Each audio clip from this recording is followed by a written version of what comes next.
বলিউডের জনপ্রিয় অভিনেত্রী নোরা ফাতেহি অল্প সময়েই নিজের শক্ত অবস্থান গড়ে তুলেছেন তিনি। তবে অভিনয়ের চেয়ে নাচেই বেশ পারদর্শী নোরা। শুধু তাই নয়, বলিউডে তিনি বেলি ডান্স কুইন হিসেবে পরিচিত। ক্যারিয়ারের লম্বা সময়ে একাধিক মানুষের সঙ্গে নাম জড়ালেও কোনো সিরিয়াস সম্পর্কে দেখা যায়নি তাকে। এদিকে অনেক তো হলো একা থাকা। ব্যক্তিগত জীবন নিয়ে কি ভাবছেন নোরা?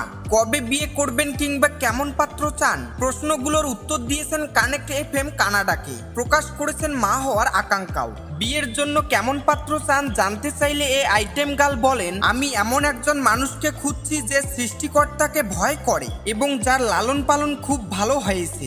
এরপর আর্থিক স্থিতিশীলতা আসে। নোরা আরো বলেন, আমার এমন একজন দরকার যে ভেতর থেকে সত্যিই ভালো, কারণ বর্তমানে চারপাশে খারাপ লোকের সংখ্যাই বেশি, যারা সুবিধাবাদী এবং আপনাকে ব্যবহার করে। মিথ্যাবাদীও আছে। কিছু লোক বছরের পর বছর আপনার সঙ্গে থাকবে এবং কিন্তু আপনাকে চাইবে না।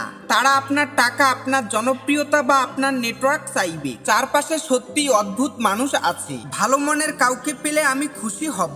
এ সময় সন্তান নিয়েও কথা বলেন নোরা। তার ভাষ্য, এত কিছুর পর আসলে সুন্দর চেহারা আসে। আমি বলতে চাইছি আমার ভালো জেনেটিক্স দরকার, কারণ আমি সুন্দর বাচ্চা পেতে চাই।